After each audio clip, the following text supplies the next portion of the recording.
You are listening to the Brain Profits Podcast.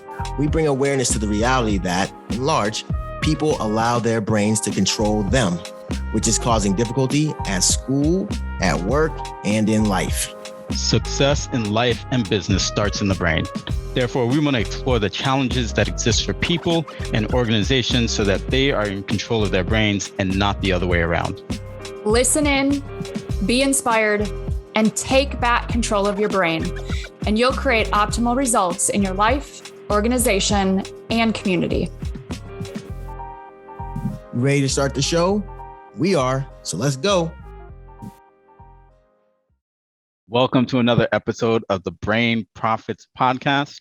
I am Dr. Philippe Duyon, board-certified neurologist, author of the book Neuroplasticity, Your Brain's Superpower, author of the ebook Change Your Brain, Change Your Life, and creator of the online course, Take Charge of Your Brain. We are here today with the man, the myth, the legend down in Merville, cognitive expert, Doug Mapp. Doug, how are you? Yeah, I'm doing good. I'm Doug Mapp, one of the other hosts of the Brain Profits. I am a board-certified cognitive development professional as well. Also future author of a book called Think Like a Professional, and also an entrepreneur where I own a couple of organizations that work in the cognitive development realm, right? One with kids called Learning RX, and another one called Think Up that helps organizations figure out what to do with the thinking of their professionals. Anyways, what's going on today, Philippe? Well, first of all, I'm going to be eating while we're shooting this. And in part, because I want the people to see. I want the people to see what it is that I am eating.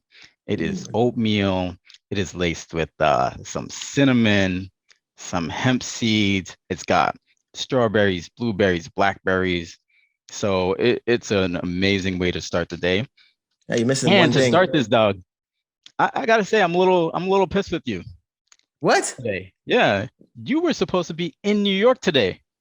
Oh, yeah. You were supposed to be in New York for the 50th annual gala of the Harlem Junior Tennis and Education Program. I definitely should be. You're right. I should be. I'm disappointed. I'm disappointed myself. So I was trying to get there loosely, and I called my cousin who lives in the city. I was like, "Hey, man, I want to come up." Blah blah blah blah blah, and he never really got back to me, and it kind of took my plans too far away to really make it happen. So it's my bus. Should have made it more of an effort to make it up there. But hey, the show must go on, right? You tried to get me to Tennessee last week. I sure did. And you didn't you tried to get me to Tennessee was by having me go to one of the worst airports in a different state, not even in my state. Go to a different state. Go to one of the worst airports in the country. No, Newark is what? To take the second worst airline in the entire world. I don't know if that's true. They would be highly. They don't even most airlines, no longer guarantee food or things like that. They don't even guarantee you're going to make it to your destination. So I got to say this. That's highly offensive to them. Number one, I actually we didn't say who it is. We didn't say but I sat down with probably who people most likely think is the first of when it comes to the worst, the first of the worst.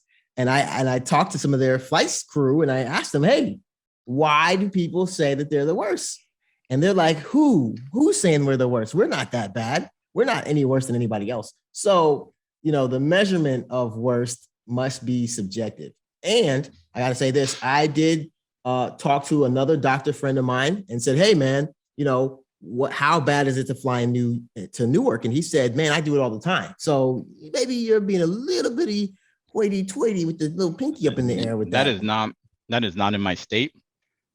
Oh, it's right down the road. Right down the road. But that's funny. But hey, shout out. We got to have a shout out to our third host, Mrs. Stacy Busby, leadership and expert coach. She is out today because she has a sick kid, unfortunately. But as we say, the show must go on. So what's the topic today, Philippe? Listen, so this podcast episode is really about you, Doug. So you're gonna really like it. Right? Okay. So it's about you. I like that. So we get to learn about you. So and we need to know, why did you go into this field? Why did you become a cognitive expert? Oh man, that's a great question. Why? So I have maybe a spiritual reason why, but it's kind of like one of those things that circumstances kind of pushed me that way. I had this idea about schools and helping kids understand, how to think much more than what to think. And that spurred the evolution of becoming this, what you see today, right? This cognitive development professional now. And so, it's about how do we think, not just what we think, but how do we think? What's the dynamics of thinking and how do you think better? And is it just, how do you exercise thought? And I don't know if people really talk about that. We always talk about the execution of thoughts, like, hey, think this way, think that way. But what's the dynamics behind how do you think better thoughts, right? And if you can think better thoughts, then can you perform better actions? And so, that's kind of was the, what started me into the field was this, looking at kids. And then what took me further into looking at, people, adults and corporations was, the understanding that there's more to it than just wanting to think a thought. And so when you talk about think better thoughts, what are better thoughts? Like, is it positive versus negative? Is it like, what is it? That's a great question. Better thoughts to me, and this would be subjective, but it'd be based on what the individual would think, right? That would be a better thought for them. How do I perform better than tomorrow, right? Better than I did today or versus what I did yesterday, right? The better thought normally would bring about better results, right? We are made, to some degree, we're made to learn, and with the learning turns into understanding how to recognize certain patterns that are happening in the world around us, and then to be able to predict what should happen next, right? And the better you are at predicting what should happen next, the smarter or the better thoughts that you actually have, right? And so because of that, leveling up your ability to predict well, which is to me having better thoughts, right? Because I can anticipate what you may say, or I may anticipate what should happen in this next situation. That allows me to, adjust in a more normalized way, at least normalized for the person, right? So they can perform in an easier way rather than operating out of a fear or operating out of, an emotional response. So what do you personally do for yourself to have these better thoughts? Oh man, that's a great question. No, I do a lot of sleeping. No, I'm playing. No, I try to sleep well, eat well, or eat decently, I should say. Some days, like any day, is better than others. As if I was eating what Philippe was eating today, I would add a couple of things, particularly butter and then a little bit of sugar, which would make make it taste better. First of all, this tastes great. Mm-hmm. And if you add butter and sugar, I didn't say it tastes bad. I said it tastes better. And if you were to add butter and sugar, there's a good chance you'd be seeing me as a patient. Now, just for the record, I would use natural real butter, which people look it up. Not all butter is the same. But anyways, and I would use natural, like a raw sugar, so that it's more natural and healthy. Comes from sugar cane or something. Okay, but this has fruit in it, dog. So there's natural sugars in this. Yeah, but sugar cane. Let's move on. Yeah. All right. So what made you want to go this route and do this podcast for the three of us to do this podcast? Yeah, no, man. I thought that there's not enough noise around what we do. It's and there's so many people talking about trying to make life easy. Life, unfortunately, and maybe I gotta be the guy to tell people it's never gonna be easy. It's not gonna be easy, guys. But we have. What happened to these better thoughts, dude? That is not a better thought. No. That doesn't mean it's not a better thought. A better thought can be to get in contact with or to get in touch with reality. That's a better thought sometimes. right? We all can't have mansions, at least not here, right? And so, okay, so once I realize that, then how do I create and live with some of the other things that need to take place, right? Or to transpire, right? And so I'm trying to look at, or at least help, or at least with this podcast, I wanted to make sure that there's a voice to how you can try to put yourself, your brain, the people around you into positions in order to think or perform in a way that could maybe give you an edge, right? Because like I said, if life's not going to be easy, then what are you going to do to get the edge to make it a little bit more palatable, right? So that it's not the grind that it has turned out to be for so many, right? And I would say that in general, we do a really good job in this country trying to, I guess, tone down what is obvious. And we do it with drugs. We do it with all types of things to try to make sure that, not to make sure, but we do it with, different things in order to make sure we're numb to the circumstances that we've been creating. And I'm saying, okay, well, and eventually, if we keep doing that, we're going to see a larger demise than we'd like to really experience. And so what do we do to kind of take control and get back to it? It's going to take a little bit of exercise. It's almost like saying, if I got out of shape, which right now I'm a little bit out of shape, I can say, well, I can keep doing what I've been doing to stay that put me out of shape. But I know that won't ever get me in shape. So at some point, I'm going to have to change not just change by like just habitually. I'll have to actually do something else in order to get to where I would like to be, right? And that may take some work. It's going to take some exercise. That's going to take a little bit of a sacrifice.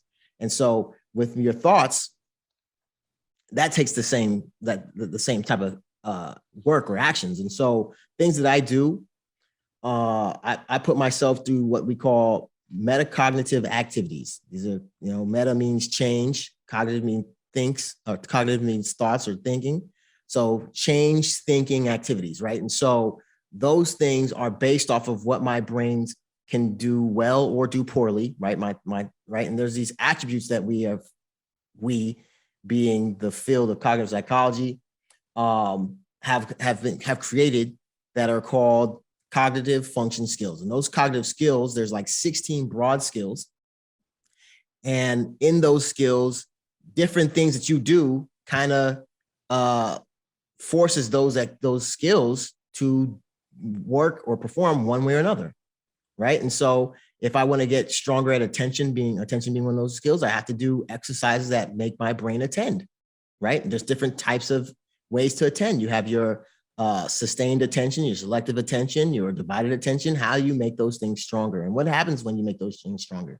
And so I try to do activities that cause different cognitive skills that I have that, everybody possesses, that cause mine to, get stronger, especially the weak ones that I have. And it's similar akin to like what you do with your body, right? If I want my biceps to get stronger, mine are a little bit bigger than Philippe's, you gotta do some curls in order to make that happen. So, I was curling 65 pounds this morning, just so you know. Oh, okay. There you go. Yeah. Like total pounds or 2 arms or 1 arm? Well, Yeah, I'm not going to go into details, but I'm just saying. I'm not going to go into details. The details don't matter. So yeah, details don't matter. So what is it? Yeah. So are there things that you see in people in general where you feel like they're really facing some cognitive challenges? Yeah. So we can look at it as memory. That's a big one. Mm-hmm. The dynamics of memory is huge. And not just to mention the ones when it comes with like, mild cognitive impairment, which then leads to dementia and Alzheimer's, not just necessarily those areas, but also, so memory, we're going to also add creativity. And in the last pod or episode that we did, I talked about, how there's a study done that says as adults, you're 96% less creative than you were when you were a kid, which is a staggering number. You would almost say that's almost like saying you're not creative at all. So, and we can, you can talk about the dynamics of the circumstances of why, but as I like to point out, when the vehicle that brought you to a place drops you off, you don't try to figure out like what type of vehicle that was and how could you change the vehicle that dropped you off, right? What it is, what it was, right? All you can do is like figure out, okay, what new vehicle can I get to take me to a different destination or location?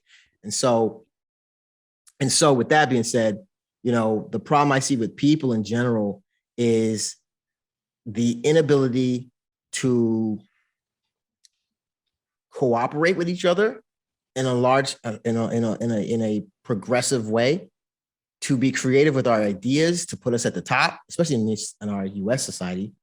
And then I also see that we are then turning around and putting our kids through the same things that hurt us is going to hurt them. And all those things are bringing down our overall cognitive function, which then affects the ideas that we create, right? So we could say that as a society, if you start looking around, we're a stagnant society. I don't know. Do you know how many, question for you, do you know how many counties there are in our country? Nope. It's over 3,000. Over 3,000 counties in our nation.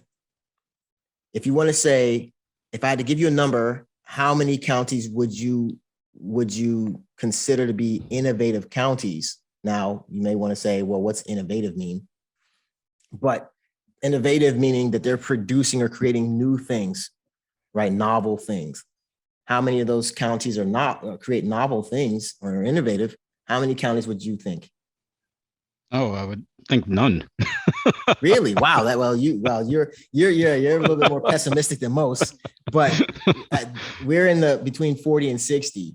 Right. And so, which is really not that many when you think about all the people that are trying to become entrepreneurs and all the people that are trying to do all these different things. And so if we're trying to be these creators, but then at the end of the day, when they're starting to study us and they go like, well, none of us are really creative, then why aren't we? And I would suggest that, well, the reason why we're not as creative as we could be is because of what's not happening or firing up here. And we know about neurons, those that they fire together. What do they do, Philippe? Wire together. That's right. And so we know, man, when you put yourself through certain types of activities, it causes your brain to create more neurons. And as one of our guests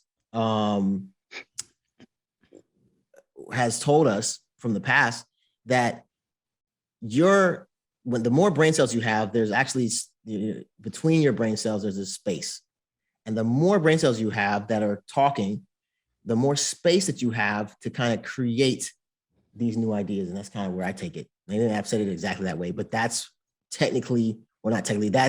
that's figuratively, what I think needs to be seen. We need to have more space, but up here to start creating things and creating the next wave that brings about the next internet or the next big thing.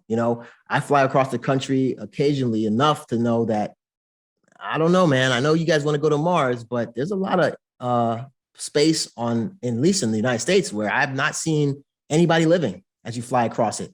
So if we can inhabit this planet to a higher degree and figure out how to cultivate it in a way that's sustainable, where in a planet where we have oxygen and air to breathe, I think we can then turn to try to solve like, okay, now what does it look like to go to Mars? But for now, we may want to fix some of our problems here rather than trying to escape it to go somewhere else. Well, let's go back a little bit with that.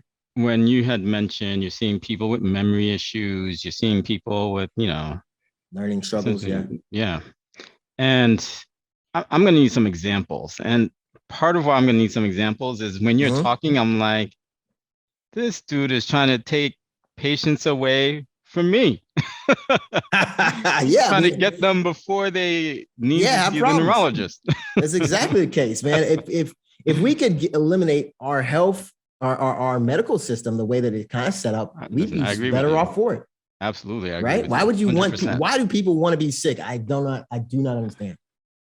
I know people now that love talking about how they're on this medication and that medication. Like it's some badge of honor to be sickly. Yeah.